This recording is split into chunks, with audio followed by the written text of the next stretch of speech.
Good morning, everyone. And oh, yay, I get a response. That's nice. I don't often get that. You must all have had your caffeine. So welcome to the Princeton Public Library. I'm Janie Herman. I see so many familiar faces out there, but for those that I've yet to meet, I am the Adult Programming Manager here at the library, and it's my great pleasure to introduce you to our author and moderator at today's book brunch, which is our first of 2025. Yay! Woo! But first, a few housekeeping notes. As always, please note that the room does have T-coil technology. This means that you can, if you need hearing assistance, we can hand you a hearing device if you do not have T-coil hearing aids to use. The headphones are available. Just raise your hand and we can run them to you. We kindly ask that you silence electronic devices and that you hold your questions, as there will be a chance for audience Q&A later on. Finally, we extend our thanks to Labyrinth Books of Princeton for being our bookseller today. Woo! In addition to the current book that you all have in your hands, we have the back issues of the complete Frankie Elkin series here, so if you want to get the set, this is your time. I'd also like to thank Grand Central Publishing and Cameron Nisa in particular for making this event possible. And so we are delighted to have Lisa Gardner, #1 New York Times bestselling thriller novelist of more than 24 books, with us this morning as our first author event of 2025. What a great way to kick off the year. Just had such fun talking to Lisa, and I think we're going to have a great event here. So Lisa lives in New Hampshire, where she spends her time with an assortment of canine companions. And when not writing, she loves to hike, garden, snowshoe, and play cribbage. Yeah. I'm a big fan of cribbage, by the way. My grandfather taught me when I was young. It must be something about living in northern climates. So she is also a self-described research junkie who has transformed her interest in police procedure and criminal minds into a streak of internationally acclaimed novels that have been published across 30 countries. 4 of her books have become TV movies, and she has made appearances on True TV and CNN. And we were just talking about all the research she's doing into female serial killers, so I hope we're going to learn more about that. Her novel, The Neighbor, won Best Hardcover Novel from the International Thriller Writers, and she was recognized with the Daphne du Maurier Award for her novel, The Other Daughter. Lisa also received the Silver Bullet Award from the International Thriller Writers for her work on behalf of at-risk children and for the Humane Society. Now, I think we're going to hear more about this because she runs an annual contest called Kill a Friend, Maim a Buddy. It's a sweepstake via her website. So should I leave that for you to explain? Sure. Okay. I had more here about that, but let's just say I think I'm going to be entering this year. I just had to figure out who to nominate. So today's event is to celebrate the release of Still See You Everywhere, which is the 3rd book in the Frankie Elkin series, and I understand a 4th one's coming out, which is something to look forward to. For those that have yet to begin this series, it features a recovering alcoholic named Frankie, who lives a nomadic existence and spends her life doing what no one else will, searching for missing people that the world has stopped looking for. Joining Ms. Gardner today as the moderator is Amy Jo Burns. She is frequently here at the library, both as an author and as a patron, and we love having her here. Her memoir, Cinderland, yes, thank you. Her memoir, Cinderland, and the novels, and she has novels out, Shiner and Mercury. Her next novel, The Greats, is due out in the spring of 2026, and I've already put dibs to have her book launch here at the library. So, without further ado, I'm going to invite Lisa to come up to the podium.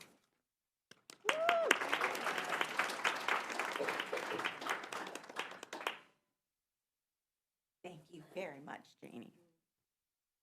All right, we didn't do sound. I think you can all hear me now. So I feel like those cell phone commercials. It is such a huge pleasure to be here today. It's my first time in Princeton, first time in this absolutely gorgeous library, which I'm madly in love with. I love these kind of venues where I feel like we get to come together as readers and we are kind of, on the mothership. This is where all readers like to be, right? A great library. So thank you very much for coming out. And I'm definitely looking forward to talking to Amy Jo, who clearly loves twisted family relationships and deep, dark secrets as much as I do, and possibly, some murder and mayhem as well. So this is the part where my mother would like you to know she is perfectly normal. So is my father. They were accountants. I was raised in suburbia. But when she learned after the fact, thankfully, that when I was 17 and decided to write my first novel, I not only wrote the book, but I went to the red light district in Portland, Oregon to interview prostitutes so I could learn more, so I could have factual context for the book. She will just tell you I've always been an odd child. But that's what I love about the community of reading. And that's the joy of being here in a library surrounded by books. I think many of us, this has been our comfort place. This has been the place we consider home. Like most authors, I really started my career with a love of books. And I had an incredible grandmother who every summer enrolled myself, my brother, and my cousin in our local library's summer reading program. I like to tell people this is what, 10 summers of scratch and sniff stickers does to a person. At a certain point, I had read so many books, I just had to see if I could write one myself. And I also credit libraries with that. Like I said, I grew up in a family who they did like to read, but there's mostly math teachers and engineers and accountants. There is not even close to a writer amongst them. But even in that environment, getting to open a book, getting to go to a library, and seeing all the different worlds out there, and having to sit in one room but see a million portals open up. It is so incredibly important for young minds, for all of us in all stages of life. It reminds us of the opportunities, and especially for a kid growing up in, a very generic circumstance, it showed me endless amounts of wonder. And people said, why did you write your first book when you were 17? I'm like, well, really, why not? And I think you get that if you're a lifelong reader and if you come from people who are readers. And that is one of the things I love best about our libraries. And I'm grateful that we are all here today to celebrate the Princeton Public Library and to be part of this great community. So I'm going to make you do a little bit of work before Amy Jo and I do some work. So I don't know if any of you follow me on social media. You can go to Lisa Gardner, BKS, for books. But we're running a little contest through the running of this week's book tour. Now, there's already a contest. You can go to the website anytime you'd like, and you can nominate yourself or the person of your choice to die in one of my novels. We call that the Kill a Friend, Name a Buddy. Some people nominate themselves. Some people do nominate their spouses. We don't judge. I will tell you it's very competitive. So you can only enter once, but you can have family and friends enter you as many times as you want. So like the winner that's in Still See You Everywhere, 30 different people nominated her. She had a good campaign going, or a lot of people didn't like her. But I choose to believe. And generally I get in touch and we try to find some fun way so it works for everyone. I think one of the women who killed off her husband, he was way into it. He just wanted to be a badass first. So I gave him like a steak tattoo and then I killed him. And everyone was happy. So welcome to the world of fiction, right? You can be anyone you want to be. Now, for the sake of this week, I wanted to do more things with my readers. So first, we're going to start with some very basic things. Do we have any book clubs here today? Oh, okay, we have one in the back. Congratulations, thank you for coming. What about longest distance traveled? Who here thinks they probably have come from, are we all locals? Oh, where do you come from? Pennsylvania, right outside of Philly. Okay. You win. I don't think we can beat that one. In fact, you might already be the grand champion, and we're on the first event in like the first 10 minutes of the first event, so well played. So when we get to the book signing part, if you don't mind, come up and I'll get your email address. And you might be eligible to win a signed copy of the new Frankie Elkin coming out in August. So, yeah. From the UK as well. Oh, okay. Oh, I like this. Oh, I do actually have a follow-up question. I like this crowd already. This is the way to start a Sunday morning. All right, both of you come up and we'll have some fun. Okay, we definitely have two eligible people for longest distance. Who thinks they've been reading me? Who's read all of the Lisa Gardner universe? Yeah, several people. Oh, I love you all. What good people. You are all ready. Who thinks they've been reading me the longest? I've been at this for 30 years, just to make you think. My first book was published in 1992. Yeah, there wasn't even a computer. My daughter is convinced that I like chiseled them in stone, and then a pterodactyl like flew them into, New York. But yeah. Okay, so those of you who read them all, again, come see me afterwards, and I'll get your emails, and we'll see if we can have some fun with that as well. But I'm very looking forward to being here. So yes, I started out really young. This is all I ever know. So thank you so much for coming, because I don't really know how to do a real job at this phase of my life. I have loved writing the Frankie novels, and I look forward very much to talking to Amy Jo about them. And yes, you will get the next book in August. It is called Kiss Her Goodbye. And Frankie is looking for a missing Afghan refugee. A lot of my books are based on people I've met and research I've done. And I met a couple actually in Baja, California, that's the volunteer work they do, and learning everything about the refugee experiences and the challenges. And then it's some of the saddest research I did with people in Afghanistan, and definitely some of the sadness going on there. But it's also a great story about how people pull together and help one another. And that's what I love a lot about the Frankie books. I write about very dark topics, and, I actually, frankly, enjoy the serial killers, I'm not gonna lie. But I think a great thriller is also about hope. It is about solving problems. It's about the ways we come together, and it's about the ways any of us, even someone like Frankie, who has no official training, can still make a difference.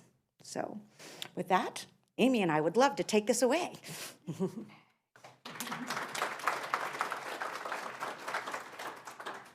I'll give you a second. Can everybody hear me okay? Yeah, okay. Awesome. She's just got to get her earpiece on. Yeah. Now, can you, I have to turn it actually on. Yeah. It's always the fine print, let me tell you. Does that work? No? Oh, there it goes. I just need to get it a little closer. Okay. Oh, great. Now I have to move. I feel like a member of like the Backstreet Boys, First of all, what a pleasure and a joy to get to meet you and spend this morning with you and with all of you. I love getting to do this. I love getting to meet authors. I love getting to spend a Sunday morning with readers. So thank you all for coming out. As we've heard, this is the third novel in the Frankie Elkin series. In case anybody here has not read it, could you just give us a little teaser about what this particular book is about for Frankie? So still see you everywhere. It's here. Am I, okay, good. Frankie Elkin will work looking for the missing no one else is looking for. But this is even bizarre by her standards. A female serial killer on death row, about to be executed in 3 weeks, has a lead on her long-lost sister who she believes was kidnapped like 20 years ago. No, not even 15 years ago. This is what happens when it's been I wrote it 2 years ago. Like, I can tell you all about the next book, but let me think, what was this book about? And so Frankie takes off to a remote atoll in the Pacific to see if she can find a young girl who's possibly been human trafficked at the behest of her serial killer sister. And, it's so fascinating. Not only is Frankie an interesting character, but the island itself is just such an interesting place to transport yourself. And I love Frankie. I think probably a lot of us in this room do. It's really cool to have a character that stays with you through multiple books. And I wanted to, as I was reading, it's really interesting to see how a character defines themselves. And I picked out 2 quotes, one from the beginning of the book and one from the end. No spoilers, no worries. But at the beginning, she refers to herself as a barely employable recovering alcoholic. And then near the end, she says, I want to be seen again, not in pieces and not as a shadow. I want to be really, truly seen, all of me. The lonely child, the grieving lover, the struggling alcoholic, the adult who still feels like an outsider in every room, the person who now cries when it rains. That's so beautiful. Can you tell us, what do you love about Frankie? I started my career, like a lot of thriller authors, we're in the day and age of the FBI profilers, Silence of the Lambs. And I love those books and I love those TV shows, but you're always doing law enforcement. It was really fun, especially as a female, to do female characters that were strong and kick-ass, and they're detectives and they're FBI agents, and well, I have a great vigilante I love too. I learned how to kill people with chemical fire. It was fun. But at a certain point too, all these years later, it was like, I got much more fascinated about, again, all of us. the everyday person. And we have a whole trend right now with cold case investigators being the couch detective because of the information age and everything you can find on the internet. And so my idea with Frankie and what I still love best about her is she's us. Yeah. She has no special talents. She has no special tools. As a writer, it's fun to kind of return to the gumshoe detective. Yeah. She's just using intuition. We call it now social engineering. It used to be known as talking to your neighbor. So, have gone like old school with it all. Yeah. And she doubts. She doesn't know what she's doing, but she's driven to do it. And I love, she doesn't even know why she does it. I don't know why she does it. It's fun to write that. Yeah, and what's great about her too is I feel like she's somebody who is she's a nomad, she travels, she has all these different experiences. And a really cool thing you do in this book in particular is you kind of think about what is it that draws a certain kind of person to a remote island kind of in the middle of the ocean, and all these characters kind of have these really unique backgrounds. And I love that. Usually I feel like writers will kind of be like, well, is something a man would do. A man would go off and live wherever. And I just love that Frankie is out there in every book. She kind of has this completely different experience, and she's traveling around. And is there something particular about this part of her story that really you loved, like right from the beginning? When the first Frankie Elkin book came out before she disappeared, one of the reviewers said she's the female Jack Reacher. Not because of the kicking part or the fighting part, but because of the nomad. Yeah. And I'm like, I would actually bet if you go back in the Western movement, a lot of those women were nomads themselves. They also were the kind that wanted to leave the campfire to see what else was out there. And I kind of feel like that role did get typecast. And Yeah. I mean, I've actually lived a lot of different places. I'm sure many people here have too. Some of us are just rolling stones. That's right. That's right. Yeah. So for me, the location in this book is actually the most fun I've ever had. Yes. It wasn't intended. I do have wanderlust. I travel to weird places, and I prefer places that don't have humans. So Still See You Everywhere was perfect. I ended up on a remote atoll in the Pacific. In real life, it's called Palmyra. It's actually not really inhabited. It's a research station. For those who are into conservation, there's a 12-person research team there, and what they're doing is studying coral reef restoration and actually having some really fascinating results. So a few of us had an opportunity to come out education. But yeah, it takes a plane 3 hours to get there. There's no way off. In fact, our plane, there's bad weather. We didn't get to leave for 3 extra days. I couldn't even text my mom to tell her. I mean, the coconut crabs are bigger than my dogs. And there's it's solar power, it's rainwater is what you're drinking. It's rustic. It's one of those things you're like, oh, a remote island, that'll be lovely. It'll be rolling waves and white sandy beaches and pretty birds. And it's like, it's crashing waves, it's thundering birds. It was like you could not sleep for 7 days. Yeah. And I'm like, and it's all strangers. It's all research people. And I'm like, yeah, this is totally Frankie. Yeah. And I love that. I love that at the beginning of the book, I'm like, oh, she's kind of going to go to like a paradise sort of like nice club. And then you get there and there's these huge crabs. There's like a wolf spider. Is that what it's called? Like in the ceiling in her room. And I love that you did not sugarcoat that. Oh, we were exhausted. Yeah, I can imagine. When they actually told us the plane couldn't land to take us home, we cried. Yeah, I would too. And I even do remote travel, and even I was like, no, I just want a shower. And what was great too is it's great for a thriller because as I was reading and she kind of gets there and it's like, okay, she doesn't really have internet access. It takes a really long time for somebody to get there. For a thriller, you're like, oh, Frankie's in danger. She doesn't know yet, but she's in danger. Something bad's going to go down. So that's really fun. But Frankie has not only gone to like remote locations, she kind of goes all over, like you said. How do you decide where she's going to go? Well, see, good question. Yeah. This book came about because I went there, Yeah. and it just struck me as a perfect Frankie location. And I think writing a series, you're looking for a growth opportunity each time. Yeah. Series are nice, especially for me as a writer, because it's like being back with a long-lost friend. But you can't have them stay. No relationship should be stagnant, right? And one of the things that intrigued me when I went to this remote atoll was it was actually all these researchers were essentially Frankie. They're all contract employees. They go all over the world. One of the engineers, he does 6 months in Antarctica. He likes then to go to Palmyra, so he has the tropics for like 3 months. And then he goes to this remote outpost in Alaska.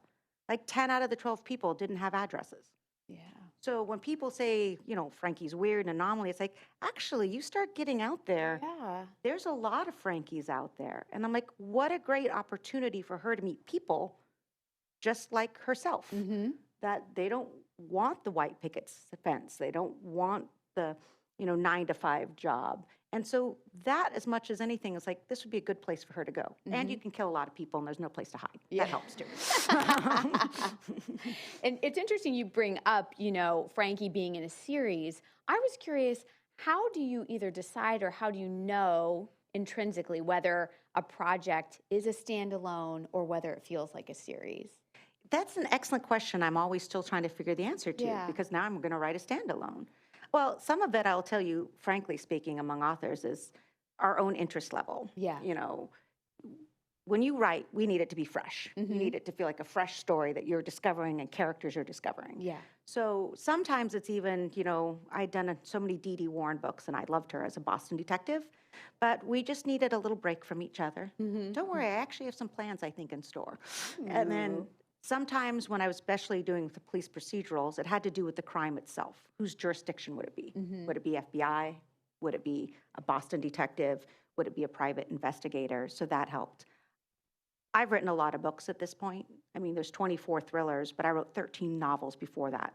So I'm almost at the 40 mark. Wow. So some that's of it, amazing. yes, I have to keep things fresh for me, so the story will feel fresh for you. Those 13 novels that are before the thrillers, what kind of books are those? So like a lot of the female thriller writers, including Sandra Brown, Iris Johansson, Nora Roberts, Tess Gerritsen, we all came up actually from the good old category romance. Love the it. Harlequins. So most of us started out writing romantic suspense. Yeah. And that was a great entry point.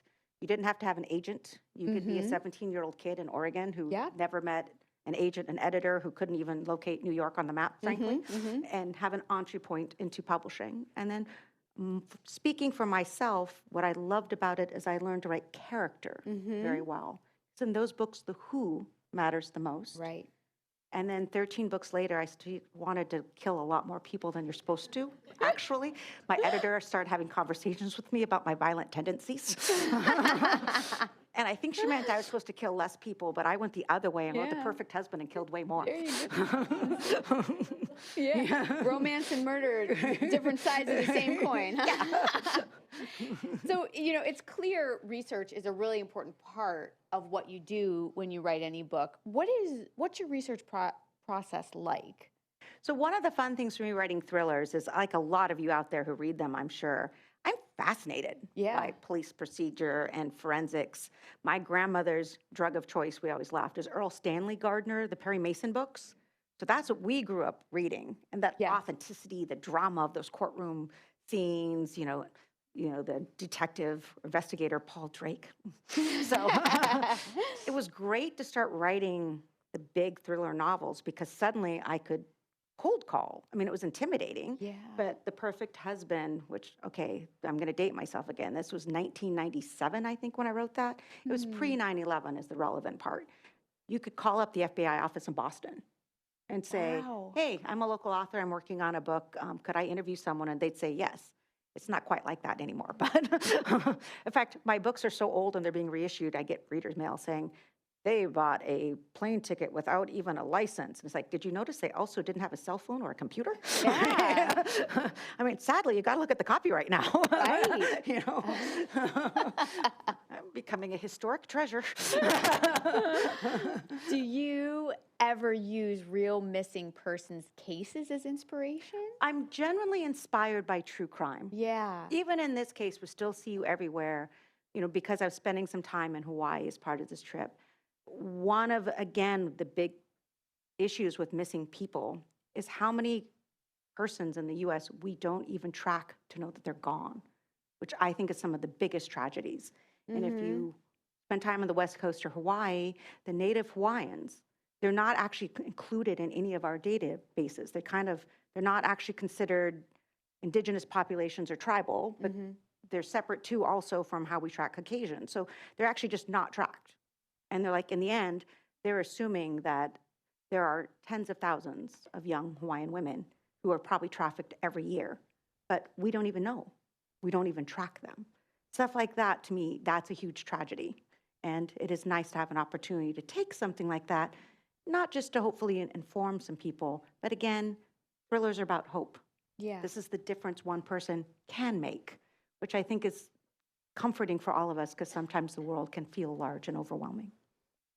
And I think, for somebody like Frankie, when she shows up on this island, she doesn't know what to expect, but there are people there in their own ways that really look out for her. Yeah. And that's what's fun. I mean, Anne and Trudy were two of my favorite characters in the book. And in general, I think in the book, one of the themes is sort of like these relationships between women, whether it's coworkers, mother-daughter, sisters, friends, that kind of thing. Was there something in particular you wanted to communicate about female relationships in the book? See, this is one of the things I'm very intrigued by your novels as well. I think we're just, as writers, we're drawn to these complicated relationships.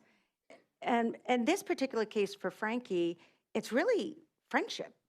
Yeah. She's a loner. I mean, she was the classic alcoholic. Her father couldn't even stay employed. He was so drunk. She was drinking early and often. So she didn't have normal social ties. Even high school, she was pretty much a blackout drunk. So she's still learning things like friendship, how to look out for each other. Like Anne and Trudy are endlessly fascinating to her because they can almost finish each other's sentences. And, how great and wonderful that is. So, and it's a tale of two sisters who grew up in a very dysfunctional family, and one went one way. I mean, she did keep the teeth of her victims in baby food jars. And one was possibly trafficked or possibly living a life of luxury with a, international mogul. Fascinating. And, you mentioned this before, but it sounds like you've been doing some research into female serial killers. Are there certain things that you have noticed that stood out to you in that research about maybe the differences between a serial killer who identifies as a woman versus one who identifies as a man? We started talking about this in the back room too. I can talk serial killers all day long, and I bet most of you can too. So when I first started out, and I'm from the West Coast, so like Ted Bundy was actually part of my childhood. And my first book, The Perfect Husband, was actually based on Ted Bundy and Anne Rule's book, The Stranger Beside Me. That incredibly compartmentalized super predator, where he could, he got married on death row. He had a child. Actually, my second book, The Other Daughter, was all about there's a lot of children of serial killers running around out there, and that's got to be challenging as well. But in general, the reason we see more male serial killers than women is men have a tendency to externalize rage. So they project it. They come up with surrogates. Women internalize it. We become alcoholics, eating disorders, suicidal. But one of the fascinating things in general is as we have gone more towards equalization and we've made it more comfortable for women to be able to express themselves, is we're actually seeing a surge in homicidal females. See, equality at its best. And I mean, I'm sure serial predators will catch up with there too, but like right now when you talk to gang task force, they're like, we are much more terrified of the female gangs than the men. And what's interesting is male gangbangers will shoot people. Women are knives and up close and personal. Right. I mean, I've always had people say, men can be violent, but women are cruel. Ooh, okay. Okay. And, nothing to fear in this room at all. My goodness. And to end up on death row, I'm sure is a very unique experience. It was great to kind of see a picture into what that might have been like. And, something else I really appreciated, because, when you pick up a book, sometimes a thriller, you read it from beginning to end and you finish it and then you think, I don't even know what happened. I just sort of went through it. You do not shy away from difficult topics like abuse, addiction, class, race, all those things. Something I like to do when I'm interviewing a popular author is I just sort of like to put out there on my social media, hey, I'm talking with Lisa Gardner. What questions do you have? And I'll ask.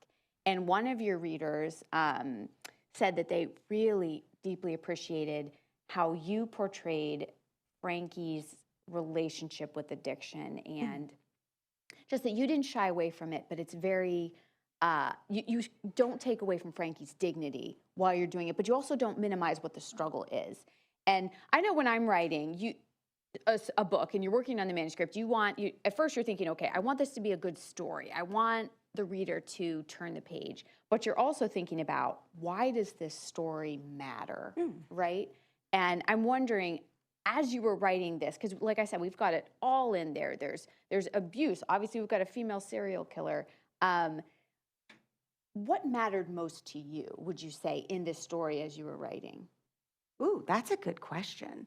I will say I've tried to be very respectful of Yeah. Frankie's alcoholism because it's actually something I messed up early in my career. People who read the FBI profiler books, I think my third book, The Third Victim, introduces Rainey Connor, and she very famously, sadly, misappropriately says, I was an alcoholic. And okay, I was still a kid and stupid when I wrote that. So the mail I got on that, and it was a big eye-opening thing that sometimes as writers, we use things as tropes. You know, we're throwing it in, detectives are alcoholics or police. And that's never a great way to build character. And it always stuck with me. I think like writers, like human beings, we learn the most from our mistakes. And when I was going to construct these books, what kind of everyday person would do something as crazy as Frankie is doing? I mean, part of it was this notion of it's a compulsion, and anyone who has compulsions is often an addict.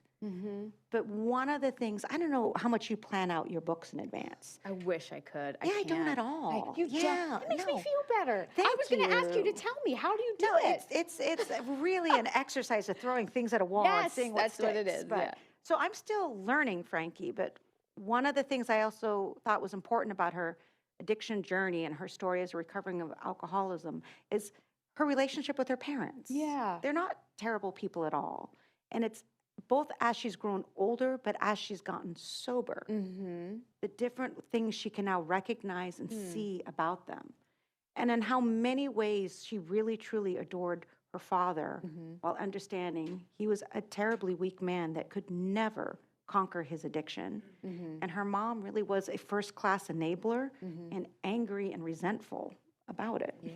And that's why I think Frankie is a character you really want to root for over the course of many novels, because she has this really rich history, but she's also showing up for it. She's showing up for her own imperfections. She's showing up for her own journey. And I think that is really inspiring. Trying to figure it out. Absolutely. And so when you're writing and you're not shying away from these difficult topics, what do you do when you say, okay, I'm done with work for today? What sustains you sort of as you're kind of dealing in the dark with these hard things? Well, I always feel like I can write about dark things because I'm always trying to go in a positive direction. Yes. I feel like you can do, frankly, some terrible things in thrillers, but you cannot be hopeless. That's the line that should never be crossed. So as long as you see Frankie struggling or characters dealing with things, but they're trying to find their way to the other side, I mean, I'm a reader first, and those are the books I want to read. Yeah. I think most of us will say life is rather demanding and can oftentimes be draining. Yeah. So I don't want to end my day reading something that seems hopeless, helpless. And I don't do great with books where you don't like the characters. Same. I know there's all these That's a whole thrillers thing now. right yeah, now, where like but- you'll never see the end coming, but you'll hate the characters the whole way. It's like, really? Why do I why, want to give though? those hours of my life to? I don't have to necessarily love them, but I want to Yeah. at least be Yes, engaged with same, them. Same. Absolutely. And see, and I think you will agree that cannot be the perfect family. We don't believe it. Right. Absolutely. And then in The Perfect Family, your book that is 350 pages all of a sudden becomes 5. Yeah. No problems, right? Yeah. You mentioned in your acknowledgments that you went on a sabbatical. And I Yes. can imagine for somebody who's written 40 books, what a different experience that was for you. What did you do during your sabbatical? What did you love about it? I traveled the world. I do have wanderlust. That's the thing that Frankie and I share, though I'm way too type A. I have to have the schedule. I have to have the home base to come back to, and my dogs, of course. But there's some places I've always wanted to go that when I was raising my child and a book a year deadline, I could not. So I decided when my kid went off to college that I wanted to take 1 year and kind of Yeah. lean into it. Do all the ridiculous things that when, engaged in parenting Yeah. and working that you're showing up and being responsible for. So I did what I called the Lasagna World Tour. I started in the Antarctic. Whoa. Frankie, Still See You Everywhere is the equator. And then I ended in the Arctic. Oh my gosh. It was awesome. Wow. What was your favorite? Like what? Antarctica, the No, penguins, really? I can't wait to go back. I loved everything about the penguins. I love hanging out. I have penguin tattoos now. I'm just Oh all about my the penguins. gosh. If you go to my social media site, it's somewhat, there's novels every now and then, but mostly there's penguins. Is that going to show up in a book, do you think? Well, Antarctica is definitely remote. And it would be Yes. fun to send Frankie there, and it'd be fun to do it because I could go back. And honestly, the life of women in these research stations down Yeah. there is quite vulnerable. There's huge issues with abuse and all sorts of things. It's been quite legendary, actually. I can imagine. So, but boy, you want to talk about an isolated cold? Oh, you know, Ooh. never say never. That'd be fun. Yeah. And then I could go back. You say never say never is a great title too, just Yeah. putting it out there. So when you sit down at your desk, what is your writing process like? Like, do you do Messy. mornings? Do you do? Yeah, I'm an early morning Yeah. person. Mhm. I'm the dark 30 person. I actually feel often for creativity, it's best not to be too awake. I agree. I agree. And I think also, again, I'm just coming off, my kid is now at college, but you still have children at home. Mhm. Once you get in that tactical mode, and you have to run a household, Yeah. by definition, you're no longer creative. Mhm. You're now kind of working the to-do list, and it's harder to get back to. So early on, I developed a habit of getting up very early, trying to get in some pages and things like before the rest of the world starts Yes. their day. And then when I get stuck, I do a lot of hiking. Mhm. Walking, hiking, that's how I do my best thinking. Love it. And because, as we've established, we don't know what we're writing next. I can't tell you how comforting that is. Somebody who's written 40 books is like, I don't know. See, and I love this because I joke all the time when I do events with authors. I feel like it's 50-50, at least in the thriller world. There's 50% who have them all plotted out, and there's 50% of us who are like, that's not in a book report. Yeah. Like, now you're just showing up and doing what you already know. I Yeah. always joke, what are those old commercials? Tastes great, less filling? Yeah. Like, we could argue this all day long. There's no right way to do it. It's just whatever works. But I like the discovery process. And it is a minor miracle each and every time. I'm not going to lie that they're actually, some days it's the day before deadline. Sometimes it's the month before deadline. I say, wait, I actually know what's happening here. Yeah. I know what's going, like, I don't know who did it. I love that. You don't know who did it. Not at all. People say, I didn't know who did it till the very end. I'm like, me neither. But see, if I don't know, I can't broadcast. Yes. I feel like if I did know, how could I not give it away? Right. And so do you usually know by the end of your first draft, or do you kind of have to do many drafts to sort of figure that out? The problem with our writing style, I think, agrees it's messy. Yeah. So yeah, it is Anne Lamott's world. Yes, Words, yes. the shitty first draft. Yes. And then it's like really on the last page, it's like, oh, this is the book I've been writing the whole time. Uh-huh. And then, of course, it's not very good. So you do have to go back. And I think that's, again, the authors who follow plots. They don't want to they can't imagine doing that level of revision. Whereas I don't mind me, once I have the book, polishing it up, that's way less stressful to me. I'm with you on that. And I'm dying to know, when you read a thriller, any thriller, do you have like pet peeves that you find in thrillers that you're like, I hate it when this happens in a book? I don't like the books with characters, you don't like any of them. Yeah. It's like, at least give me someone to root for. I want someone to root for. I'm not in love with the unreliable narrator because I feel like it's kind of cheating. Yeah. And I don't like it when the reader knows something, but then the characters don't. Because now you're just waiting for the characters. And then early on in my career, when I was writing The Perfect Husband, I had, in the original draft, because that's a book I wrote like 25 times to get right, my editor said, one of her primary rules of the thriller, and I feel it's been always great advice, there cannot be plot complications or plot twists because the police were stupid, or the medical examiner screwed something up, or a mistake was made, because that just feels lazy. A good thriller should be smart. It should be, everyone else is doing their jobs to the best of their ability, but, the villain's still one step ahead. Like, that's the kind of cat and mouse you want to read about. Yep. Not someone was incompetent, ergo the killer got away. Yeah. And that's another great thing about when you write a book, a lot of it is by yourself, but then when you get to the end of the journey by yourself, you pull in other really smart people, like editors and your agent, and then they have interesting thoughts, and that's really fun. Another one of your readers wants to know, will we see the detective again? Yeah, detective. I've actually always thought it would be fun because, Dee Dee Warren's Boston and Frankie started in Boston. I feel like there's some unfinished business in Boston. So because I started out, I did the FBI Profilers, which I loved, but then we got Criminal Minds on TV. Yeah. And it was just FBI and serial killers every week. So it kind of ran its course in books. So then I went to police, Detective Dee Dee Warren. And then because I had a crime I wanted to do that wouldn't have been Boston. So I ended up with a investigator, Tessa Leone. And then at the end of that, I was like, I don't know what to write next. So I did a thing on Facebook, vote. Which character would you like to see in the next book? Yeah. And it was actually like 33%, 33%, 33%. Not helpful. Well, actually it was. So I put them all in a book. Oh, nice. And I've kind of liked doing that. Yeah. Kind of having crossover events, for lack of a better word.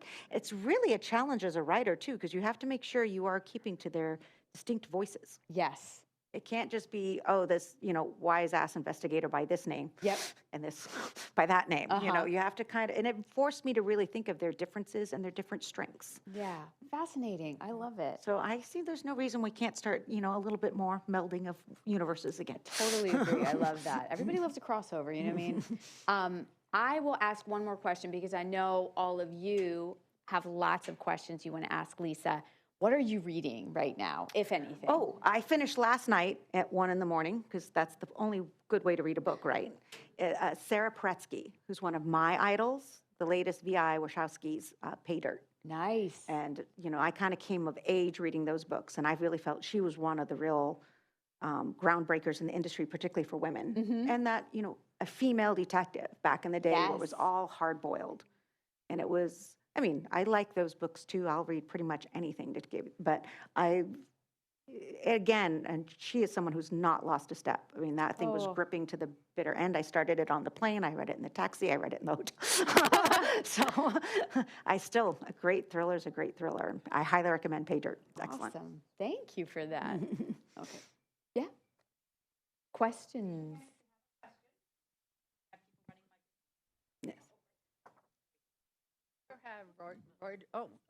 Do you ever have writer's block? Do I ever have writer's block? Block is a big word. I often have, I guess you'd call it writer's diarrhea. You write a ton of stuff and then realize it was all garbage. I joke, for Still See You Everywhere was actually one of the books I really fought with. I don't know why. Maybe it was a sabbatical. But, when I finally got it right, the editor's like, this is really great. I don't know why you're complaining about this book so much. It's like, well, if you write 1,000 pages to get 400, you're bound to get at least 400 good pages. But I felt 40 books later, it shouldn't take me 1,000 pages to get a novel. So I often write wrong things, but at least I keep writing. A book is a decision tree. And so every now and then I fork right, and sometimes you go a long way down that road and you realize, I should have forked left. Yeah. And it is very sad. Yeah. Out of your books that became movies, did you have a favorite movie that was made on one of your books? Actually, I do. It's easier to have a favorite movie than a favorite book because movies aren't really our work. Most of them bore no resemblance to the beginning. The Perfect Husband actually became a movie, Instinct to Kill, which is awful. It's misogynistic. I didn't actually see it when it came out. I saw it like 15 years later. It's misogynistic. It's I was actually really insulted. I was like, though it does star Mark Dacascos before he became famous for John Wick and the new Hawaii Five-0. So at least, and he actually still talks to me sometimes, so that's kind of fun. But when TNT did the movie Hyde, that I thought was a really great adaptation where it honored some of the spirit of the plot, but a movie of any length is really going to be 40% of the book. So choices have to be made, things have to be cut. And that was one of the only ones I got to visit the set, and that was kind of fun to see how the process was.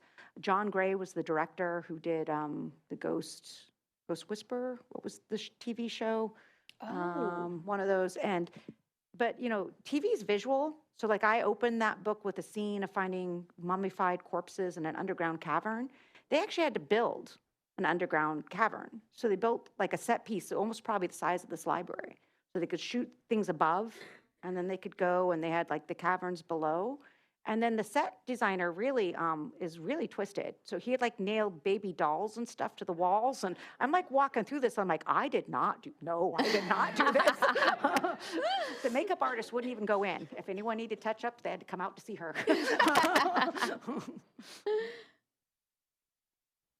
And there's some in the front too, but yeah. Oh. I was just saying, the serial killer, it's the second time we've seen you. We saw you in Newtown, Pennsylvania, yeah. several months back. I think you're wonderful. So I'm just wondering, I found the character in this book very sympathetic. Am I supposed to find her sympathetic? Yes. Because she was, I said, maybe this guy really deserved to be killed, to be honest with you. And and I found her, she was extremely motivated, I should have said. And I had to totally use she that was line. very sympathetic and very smart. A lot of these serial killers are so smart, like Bundy and people like that. And there was one in Philadelphia that was, and I mean, they were just brilliant. And I always say to myself, why don't they put their thoughts and brilliance to good instead of evil? They would have been good. Well, so I partly started writing thrillers because I was fascinated, what is the nature of evil? Again, what does make a Ted Bundy? What does make, oh, goodness gracious, this female serial killer who became Monster, the TV show? Like, there's different motive, and there's different kinds of serial killers. We have organized, we have disorganized. And I think it's been very interesting in all the reading I've done. It really is all of the above. You're like, is it nature? Is it nurture? There are serial killers, and actually I would argue The Beautiful Butcher is one where nurture, the cycle of abuse is what went into helping create her. And I just make a comment. I just saw something. I'm a big Harlan Coben fan as well. Oh, yeah. And I've met him several times.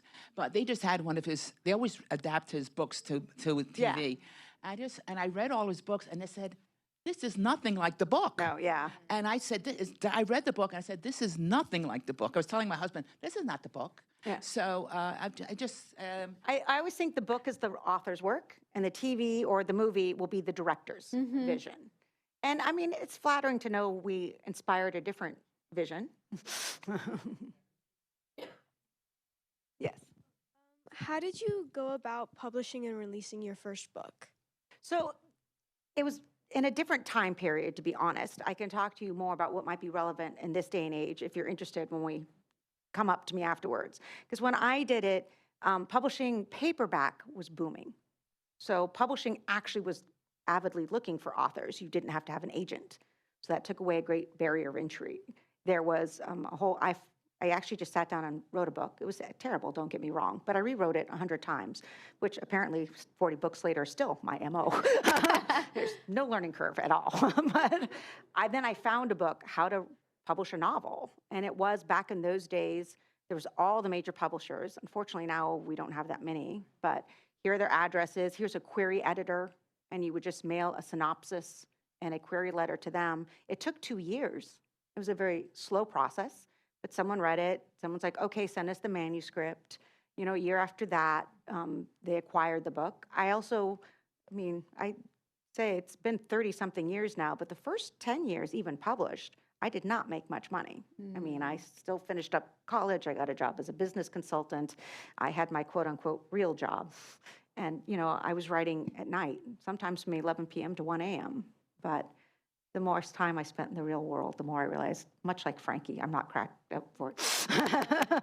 And so I got an agent, and she's the one that helped me figure out. Actually, my agent's very famous words were, your sex scenes are okay, but your violence is exquisite. She's like, go write a good serial killer book. I'm like, okay. Hi. I actually came today because my sister knows I like to just start doing author events at libraries. Yes, this is a great event. Oh, okay. Okay. And so 2 questions. One is, have you ever gotten into, I haven't read any of your books in a few years. My mother introduced me to you as an author, and she passed away in 2015. Aw. And I couldn't get myself to read for a couple of Yeah. years. So now I'm back into it. But do you ever get into the neurology of the criminal mind as far as they might have actual brain defects that cause them to behave the way they do? Yes, I actually wrote a book, Look at the Killing Hour, because Yeah, definitely okay. when you research serial killers, brain trauma. Yeah. The clock tower guy in Texas, I've also done a book, see, this is a problem. They start running together. Crash and burn, post-concussive syndrome, and some of the impacts of that as well. Because yes, that can also be a factor. And the other thing is, if it's too personal, just say no. But how did you end up in New Hampshire? You're in New Hampshire now? Oh, yeah. Because The mountains. my father's from New Hampshire, and we visit there quite a bit, but I love it. So, and Jodi Picoult, one of my favorite authors, is Yes, Jody, there. yep. Yeah, I went to school back east, and I love the mountains, and so now I live in a tiny little mountain town.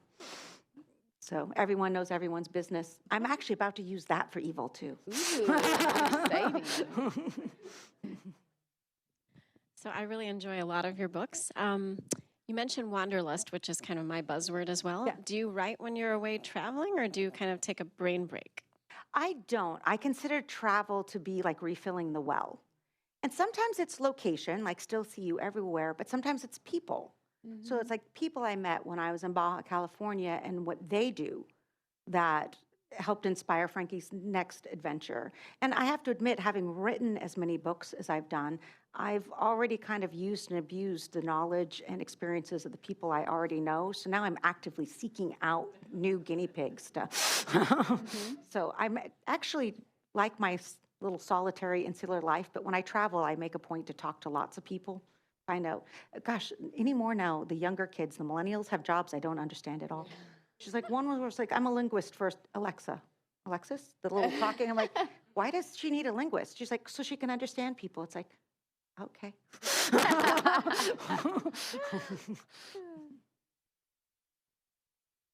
So actually that segs into my question. How do you think AI will affect the genre and the publishing industry in general? You know, I'm on the board with the International Thriller Writers, and it's something we've really wrestled with. And as a writing organization, as authors, and I'd be curious your thoughts on this too, there was this thought that we should come out and say, you know, we're opposed to AI. Any book that uses AI at all, we're not going to honor as, you know, as a real book. But the tricky part is AI is also a tool. There's many authors who use it to get unstuck. They'll, you know, they get to the middle of the novel, which for a lot of authors is a problem. They plug in a scenario and just see what gets spit back out. It's not saying they're going to cut and paste that into the novel, but it gets them thinking again. And I certainly didn't become a writer to tell other writers how to do their novels. I think good entertainment is personal and human and emotional. I don't think AI can do that. However, that's not to say there will not be a market for those books. And it is certainly a game changer. And like a lot of people probably sitting in this room, I worry that we're letting all the technology come first and the implications and ethics come later. But my other big argument when I was on the board was the horse is already out of the barn. So it's funny because my husband will be, I got this request a couple weeks ago that from a previous publisher, books and books ago, that they wanted me to sign off on their giving my book to AI, whatever that means. For training. For training. And I was like, hell no. And my husband said the same thing. He said, you know, the train's out of the station here, you realize. So, and he's a tech guy, But you know. it's still an abuse of copyright. Yeah, and so I was like, no, I'm not doing it. But as some of you have probably learned in the past week or two with all these horrible fires in California, AI uses so much water to cool down their systems. So its effects are absolutely ethical, creative, things like that, but it is very draining of our natural resources as well. So I am personally, you said it so well, I am not going to tell anybody else how to write their book. That's not why I do this. You're right, tech comes first and implications come later, unfortunately. So I am very against AI in all forms, but you're absolutely, what you said was just perfect from my perspective. Yeah.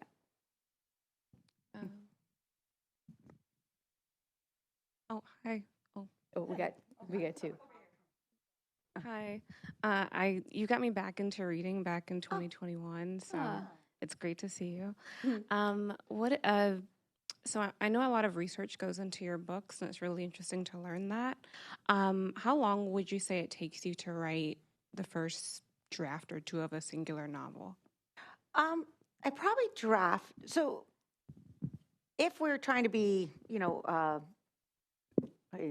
miraculous world, I research for 3 months, draft for 6 months, rewrite for 3 months.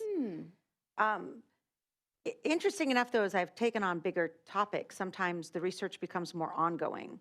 So, like Frankie's next book, Kiss Her Goodbye, dealing with Afghan refugees, it took me a long time to line up some of the interviews. And as I talked to people, they would recommend other people. And a big piece of that research was even refugee camps. And I'm trying to track down and do Zoom calls with doctors in refugee camps. So it was harder to get access to. So that draft became more fits and starts, because I'd get to certain points where I felt like I needed more information to truly move forward. And I like first-person interviews. You can read a lot on the internet, but I feel like you don't know what you don't know until you start. I mean, I am actually still a big believer in human beings. Heaven forbid. We can still learn things from each other. You don't have to Google everything. You can actually ask someone. It drives my kid crazy. But if in a perfect world, it's 6 months to draft a book. That's a little fast, but I will also argue it is often quite terrible. And part of my process is it's okay to be terrible. And I think otherwise it'd be too intimidating to sit down. I think that's actually why this book was hard. I had been off for a year, and I think I wanted to come back and I wanted everything to be perfect. So then it's hard to generate material at all. Once I started just gleefully killing people, it got way better. Comment that I really enjoy your acknowledgments at the end. They're fun to read. They're not just a list of thank you, thank you, thank you to people's names. You include that, but the story part is fun too. So I'm always amazed people talk to me. I mean, my favorite thing, I can't even remember which book it was. I'm not going to remember the title, but I had read an article waiting in a doctor's waiting room. They had this magazine, Outdoorsy, and it was a guy who professionally does tracking for like the DEA, things like that. He'd been involved in the fugitive tracking for the 3 convicts that broke out of upstate New York. So it was an article on why we still needed old-fashioned tracking and how the technology fails, particularly in wilderness areas. And, you know, it gave his little bio and an email, and that, he works with all these law enforcement jurisdictions. So I just emailed them, said, I'm an author, but I thought that was really fascinating, and I write thrillers, and, you know, could I interview you? Would you teach me things so I could put it in a book? And I got back, okay, this is weird, but my goal is to educate, so I suppose you count. I'm like, I count. Yes. Hello. I was wondering, when you start writing a book, did you ever get stuck and needed to take a break for months and go back to book? Or when you start, you write continuously until you finish up? For myself, it works best if I keep writing, even if it's terrible. I feel often if you walk away, you go cold. Also, I think one of the things that you do get from a longer career is what are the tricks that get you thinking again? You know, if you're stuck, it's probably for a good reason. So for me, it's hiking, what I think they call it active meditation. And weirdly enough, a lot of authors, I'm curious of your answer on this, long car rides, and weirdly enough, but somewhat universally, showers. Yep. And I don't know why. Showers and car rides. So seek out the things that help get you thinking and give yourself permission to write badly. And you might do a month's worth of work you throw out. I've sadly had that experience. But it'll keep you engaged. I feel like it's hard once you walk away to come back. And I think often if you're a newer writer too, you get a case of what I call the bright, shiny objects. The one thing I'll say to anyone in this room who's an aspiring writer, who has someone in life who is an aspiring writer, you have to finish what you start. The minute you do that, you're a novelist. But often you start, and then you get a better idea. And you start, and then you get yet another idea. And the truth is, most authors will tell you, starting's kind of fun. The middle sucks. And so if you get the next great idea, it's just seducing you away from your real purpose, which is to finish what you start.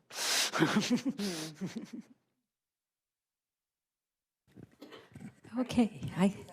Thank you so much for such a great conversation. This was so much fun.